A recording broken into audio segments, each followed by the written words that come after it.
Assalamualaikum warahmatullahi wabarakatuh. Alhamdulillah, salatu wassalamu ala rasulillah, la hawla wa la quwata illa billah, amma ba'd. Yang kita hormati segala guru-guru kita yang hadir, yang menghormati Bapak Wali Negari, yang menghormati Bapak dan Ibu-ibu hadirin kaum muslimin jamaah yang hadir, semoga kita dimuliakan Allah seluruhnya. Syukur alhamdulillah terturkan kepada Allah Subhanahu wa taala. Kemudian salawat dan salam kita kirimkan ke Nabi kita Muhammad sallallahu alaihi wasallam.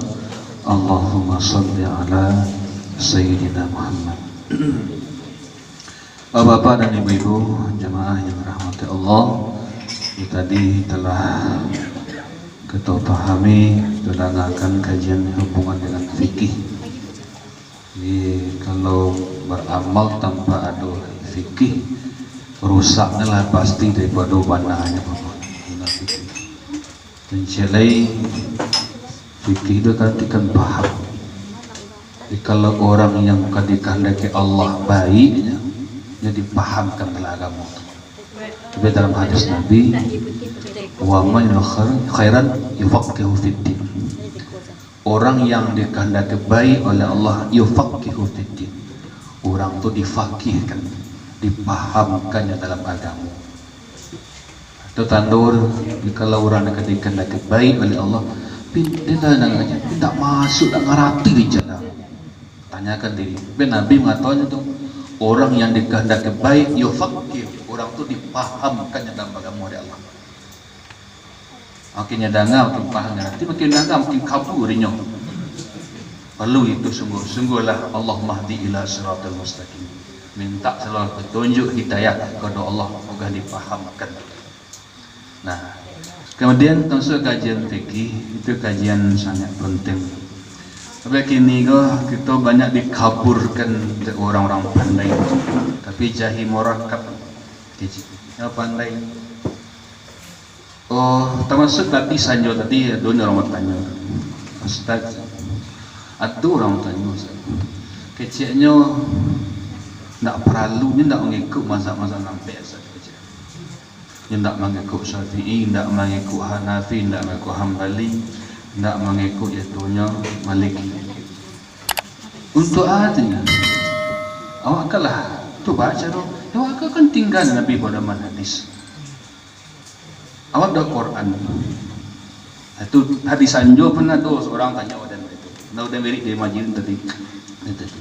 Dan ikut memang tak baru. Dan ikut sangat menjebak itu generasi-generasi kita untuk tidak bermazhab. Banyak itu terjebak untuk tidak. Boleh saja kita seperti itu. Tapi ukur siapa? Tak ada. Boleh. Ukurlah. Kau tu mau raja dan YouTube suara jahat. Lemu sudah tu. Hati kat tu tak apa. Kalau tu apa lah kau ni. Ini celik itu bukti sejarah ulama. Imam Ibnu Hajar, nah, yang mensyarah kitab Sahih Bukhari. Kan Sahih Bukhari beliau menguraikan, tak paham orang, dan beliau bermazhab Syafi'i. Ribuan bergal hafiz beliau. Ribuan hadis dalam kepala beliau. Tak lo lapdekan mazhab Syafi'i, tak langsung lo, bahkan lo mengikut mazhab Syafi'i. Aku siawak kan gitu. Itu kini sangat dikaburkan banyak orang seperti ini untuk tidak bermazhab. Itu ada dasarnya kita bermazhab itu ya Quran sebetulnya. Fas'alu ahla dzikri in kuntum la ta'lamun.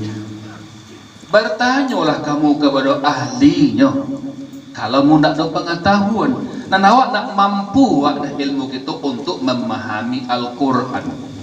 Tak mampu untuk memahami hadis Nabi. Contohlah seperti yang disampaikan oleh guru kita Ustaz Sadiq. Dalam hadis Nabi, innamal a'malu binniyat. Awak ini beraja je buku terjemahan bahwasanya amal itu dengan niat. Mungkin itu terjemahnya Bu ya. Bagus dudukkan niat ke wajib kau berniat kau dalam beramal taat atau sekadar penyempurna amal ibadah. Nama kita pakai. Oh wajib ke jauh. Lah dulu orang fatwakan wajib Imam Syafi'i. Nah dulu Imam Syafi'i mengatakan wajib. Nabi cuma mengatakan innamal a'malu binniyat. Dalam mazhab Syafi'i kata Mansur innama sihhatul amal, bahwanya maqam sah dengan niat. Atau tadilah contoh. Dalam satu kalau hanya bisa memahami hukum. Dalam satu hadis Nabi, la salatah liman yaqra bi Fatihatil kitab. Tidaklah dikatakan sembahyang bagi orang yang tidak membaca Fatihah kitab. Dalam ayat lain, faqra'u ma asal al-Quran. Bacalah murah dari Al-Quran itu. Tidak mesti Fatihah. Banyak kaum di Malaysia sembahyang enggak baca surat lain atau baca Fatihah. Ada yang pakai kedua-dua, kadang-kadang Fatihah, kadang-kadang baca. Itu jadi. Nah, itu satu contoh. Tapi bentuknya berlawanan antara yang satu dengan yang lain. Hadis Nabi mengejekkan la salata, tidak dikatakan sembahyang bagi orang tidak baca Fatihah. Ayat mengatakan bacalah yang mudah dari Al-Quran. Faqra'u hadis Al-Quran. Quran faqra'u ma tasal Al-Quran. Bacalah yang mudah bagi baca Al-Quran. Yang mana apa baca Fatihah, yang mana baca detek. Dan kedua-dua makai itu. Dan masa ada makai seperti itu. Banyak kira-kira menggabung dan tiga Al-Quran jatih itu. Dan kita kacau nyoba sembahyang kan. Kalau seperti itu orang memahami, para karusa agama pada memahami dah. Maka sama Imam Nawawi itu kealiman dan keilmuan luar biasa pada kita. Dan secara kemampuan lo dalam memahami Al-Quran dan hadis masuk memadai ilmu beliau itu tidak perlu lo mengikut pendapat Imam Rampek dalam. Kalau ada kemampuan beliau untuk berijtihad sampai mutlak. Tapi bila dengan ketawadukan dan tidak berani beliau sehingga menjadi fatwa beliau hanya menguatkan fatwa Imam Syafi'i. Iku awak patang kepada jati dua buah. Inilah berjihad puluh. Barang kesombongan terjadi dan berat kerusakkannya agama terjadi. Nah itu sangat meracuni kini. Banyak itu. Tak perlu mengikut Imam Rampek dah. Tapi secara tidak langsung itu mengikut gurunya. Itu saya tidak. Hanya ikuti kecek gurunya. Padahal mana lebih halim guru-guru yang fatwakan daripada Imam Rampek juga. Dan kalaupun sekiranya salah fatwa orang yang Rampek itu, kemudian kita ikuti masih mana juga. Karena dijanjikan oleh Nabi. Onyalah sampai kepada tingkat mujtahid itu. Kalau sekiranya salah dalam berfatwanya, ini akan mendapatkan satu pahala. Tapi sekiranya batu dalam berfatwa mendapatkan dua pahala. Karena syarat bagi mereka itu untuk berfatwa telah ada. Awak batu benar lu itu boleh kok salah. Nah itu batu lu tentu karena syarat itu mengeluarkan hukum menstimbatkan hukum itu tidak ada. Sebab dalam bahasa Arab tu ada memperadakan umum, ada memperadakan khusus. Bahkan ada dalam Al-Quran sendiri ada ayat itulah dinasih hukumnya. Tapi dalam Al-Quran masih ditulis je lah. Kok dibaca tak dapat pahala, tapi hukumnya tak berlaku lah. Kalau diberlakukan hukumnya, kanulah ada ayat lain atau hadis yang membatalkan hukum tadi. Disebut dengan nasih dan mansukh. Akhirnya difatwakan juga, bahkan canda Quran dasarnya mah. Iya Quran dasarnya, tapi hukum itu tidak berlaku lagi. Kanulah dibatalkan dengan hukum yang lain, disebut dengan nasih dan mansukh. Awak tak tahu ilmu seperti, alu lagi asbab. Bakok keluar di Nabi keceko, bakok kalau sampai keluar di Nabi cekoga. Asbabul wurud nama. Awak tak ngerti. Asbab turun ayat dari hukum seperti itu. Asbabun nuzul awak tak tahu. Satu contoh sajalah, pernah itu kami mendengar fatwa langsung dari dalam. Orang tak solat pun tak boleh sembahyang lagi. Itu tercangan. Ada sana sudah tahu bahasa penampilan.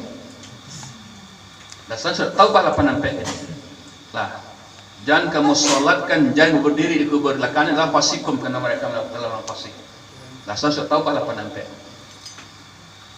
Begitu langsungnya berani yang fatwakan orang tak solat, tak boleh disolatkan. Berarti secara tidak langsung mereka telah menghukum kafirnya otomatis orang Nasrani. Dan dasarnya itu dasar tak boleh senang itu dasarnya itu. Padahal tidak menyangkut ayat itu hukum dengan orang tak solat kena itu kait-kaitnya. Ketika orang tak ngerti sebenarnya. Tapi kalau dicari asbabun nuzul kok diturunkan ayat kok diturunkan berhubungan dengan Abdullah bin Ubay bin Salul. Siapa Abdullah bin Ubay bin Salul? Orang pimpinan munafik Madinah. Inyol di sini langsung oleh wa minan nasi may yaqulu amanna billahi wa bil yawmil akhir wa hum la yu'minun, padahal mereka tidak beriman. Tu Abdullah bin Ubay bin Salul tu orang. Ketika bersuara dengan para sahabat nyonjong setinggi langit. Bersuara dengan sahabat kau nyonjong, tapi kalau bersuara kawan-kawan balik di mana tagang kini gitu. Dan sama je kalian tu bakal cerita inna nahnu mustahzir. Yang polo-polo ni nyo so naik je. Dan tipe-tipe kini itu banyak sampai kini. Ingat agak senang dah. Cerita kau sebenarnya dulu ni singgah langit malah dengan sepayang dia nyolah. Itulah dulu waktu Abdullah bin Ubay bin Salul orangnya dulu. Nah, ketika meninggal Abdullah bin Ubay bin Salul, terdatang anaknya untuk menyangkan jenazah itu. Ya Rasul, tolong engkau senggarakan jenazah dia, ya Rasul.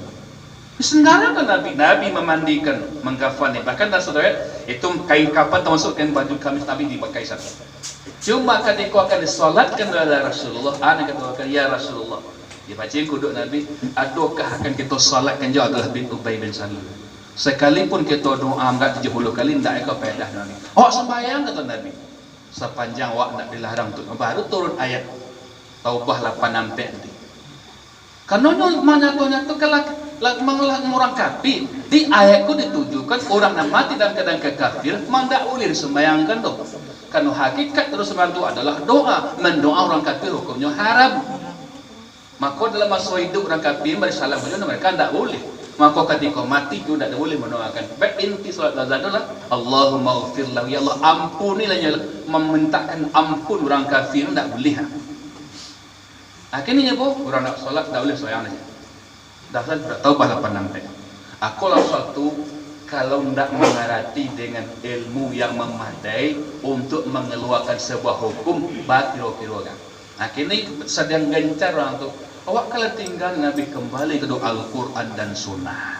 Iyo betul, tapi sianya orang tu tentu para ulama.